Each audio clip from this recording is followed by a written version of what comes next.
আসসালামু আলাইকুম, বাংলা সংবাদে সবাইকে স্বাগতম। শুরুতে জানাবো সংবাদের শিরোনাম। যুক্তরাষ্ট্রের পর এবার ইউরোপীয় ইউনিয়নও সিরিয়ার ওপর থেকে সব অর্থনৈতিক নিষেধাজ্ঞা তুলে নেওয়ার সিদ্ধান্ত নিয়েছে। যুদ্ধবিধ্বস্ত দেশটিকে পুনর্গঠনের জন্য এই পদক্ষেপ নিচ্ছে পশ্চিমা বিশ্ব। সংবাদে এই দিকে জানবেন নতুন করে যাচাই বাছাই শুরু হল বীর মুক্তিযোদ্ধাদের তালিকা। মুক্তিযোদ্ধার সংজ্ঞায় আসছে বড় পরিবর্তন। এবার আলাদা হচ্ছে বীর মুক্তিযোদ্ধা ও মুক্তিযুদ্ধের সহযোগী। সরকারি চাকরিতে কোটায় সুবিধাপ্রাপ্তদের গেজেটও যাচাইয়ের আওতায়। সংবাদে আরও জানতে পারবেন বিএনপি নেতা ইশরাক হোসেনকে মেয়র হিসেবে শপথ না দিলে ঢাকাকে অচল করে দেওয়ার হুমকি দিয়েছেন আন্দোলনকারীরা। আমরা ঢাকাবাসী ব্যানারে আন্দোলনে যোগ দিয়েছেন হাজারো মানুষ ও সিটি কর্পোরেশনের কর্মচারীরা। শপথ না হলে বন্ধ হয়ে যাবে বর্জ্য অপসারণসহ সকল নাগরিক সেবা। সংবাদে এরপরে জানাবো ১৯৭১ সালের উত্তপ্ত সেই দিনগুলো। কুমিল্লার দক্ষিণে গৌরীপুরে হঠাৎ আক্রমণ করে মুক্তিবাহিনী। ৯ জন পাক সেনা সেখানেই লুটিয়ে পড়ে। কি দেবিদ্বার থানায় গেরিলা হামলায় নিহত হয় ৬ জন দালাল পুলিশ। আর হাজীগঞ্জ থানা আক্রমণে সাব ইন্সপেক্টর সহ নিহত আরও ৩ জন।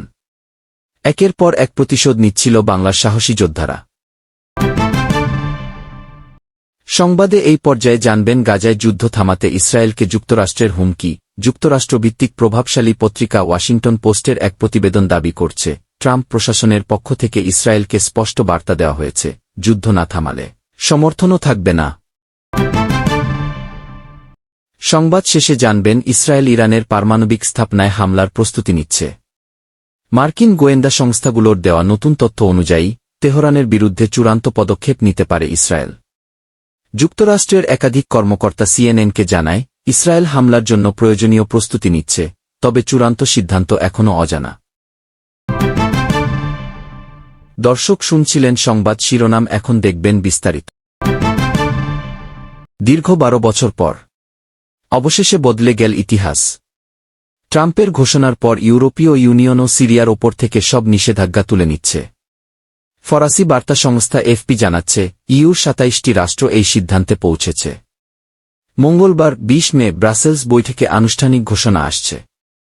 সিরিয়ার দীর্ঘ গৃহযুদ্ধ, মানবিক বিপর্যয় এবং অর্থনৈতিক ধসের পরে এই সিদ্ধান্ত দেশটিকে পুনর্গঠনের দিকে এক নতুন সুযোগ দিতে পারে। নতুন নেতৃত্ব বলছে, নিষেধাজ্ঞা তুলে না নিলে সাধারণ মানুষই ক্ষতিগ্রস্ত হচ্ছে। বিশ্লেষকরাও মনে করছেন এটা সিরিয়ার জন্য একটি টার্নিং পয়েন্ট। তবে মানবাধিকার লঙ্ঘন, নিরাপত্তা ইস্যুতে ইউ থাকবে নজরদারিতে। আর আন্তর্জাতিক সহায়তা মিলবে শুধু যদি সিরিয়া বাস্তব পদক্ষেপ নেয়। আপনি কি মনে করেন, সিরিয়া ঘুরে দাঁড়াতে পারবে? নিচে কমেন্ট করে জানান। আরও আপডেট পেতে সাবস্ক্রাইব করুন। ৫৪ বছর পর আবারও যাচাই বাছাই হচ্ছে বীর মুক্তিযোদ্ধার তালিকা।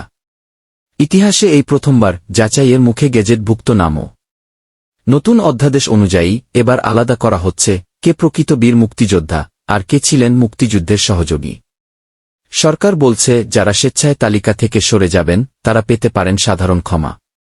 আর না গেলে প্রতারণার মামলা, কঠিন শাস্তির হুঁশিয়ারি। ইতোমধ্যে শুরু হয়ে গেছে কোটায় চাকরিপ্রাপ্তদের গেজেট যাচাই। ফলে সারা দেশে উঠেছে প্রশ্ন, কে আসলে প্রকৃত মুক্তিযোদ্ধা?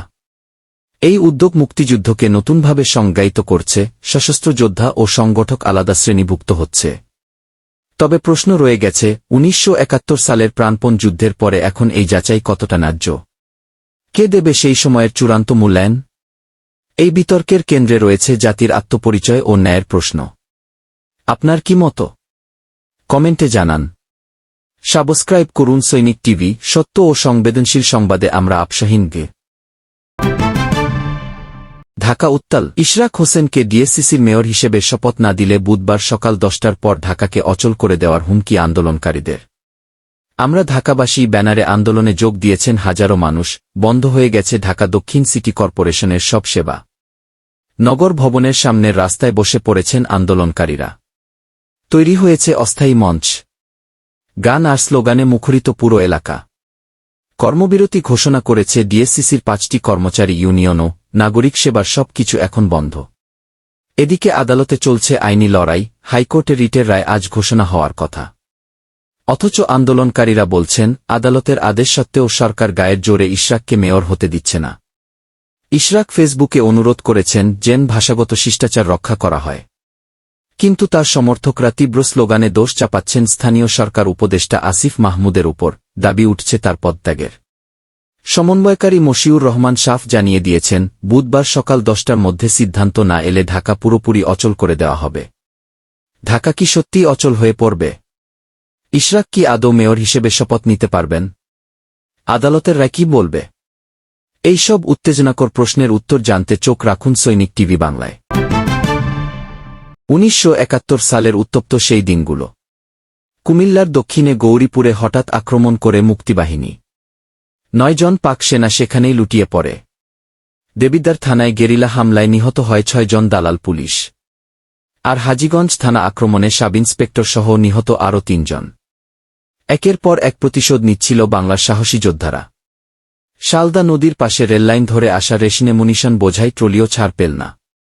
মুক্তিযোদ্ধারা দখল করেন অস্ত্রভর্তি ট্রলি, একটি সাহসী অভিযান। অন্যদিকে পাকিস্তানি সেনারা যখন হেরে যাচ্ছিল, তখন ঝালকাঠির রমানাথপুরে চালায় বর্বর হামলা। পুড়িয়ে দেওয়া হয় ঘরবাড়ি, হত্যা করা হয় নিরীহ মাঝি পরিবার, আব্দুল মাঝি, আহম্মদ মাঝি, এনাজুদ্দিন সহ অনেকে। আর তখনই করাচি থেকে ইয়াহিয়া খান বলছেন, সব স্বাভাবিক হয়ে আসছে। শান্তি কমিটি বলছে মুক্তিযোদ্ধাদের ধ্বংস করতে হবে। তাদের নেতা পাকিস্তানি সেনাদের হয়ে কাজ করা লোকেরা ছড়িয়ে দিচ্ছে গুজব, হুমকি, ভয়। তবে ইতিহাস আজ সাক্ষী, পাকিস্তানিরা চেয়েছিল ধ্বংস করতে, কিন্তু এই মাটির সন্তানরা রুখে দাঁড়িয়েছিল। এই ভিডিওয় আমরা তুলে ধরেছি সেই সাহসিকতা আর সেই বিশ্বাসঘাতকদের মুখোশ। ভিডিওটি শেয়ার করুন, সত্য জানাতে সাহায্য করুন।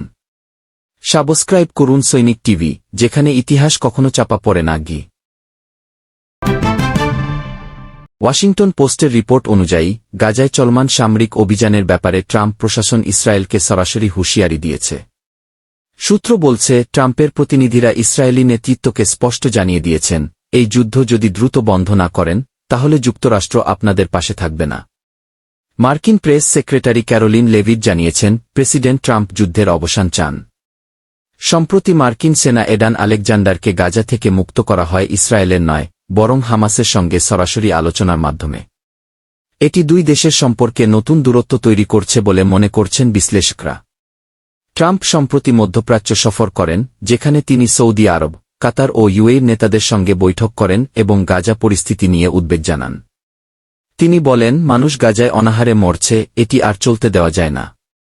শুধু যুক্তরাষ্ট্র নয়, যুক্তরাজ্য, ফ্রান্স ও কানাডাও ইসরায়েলকে হুঁশিয়ার করেছে।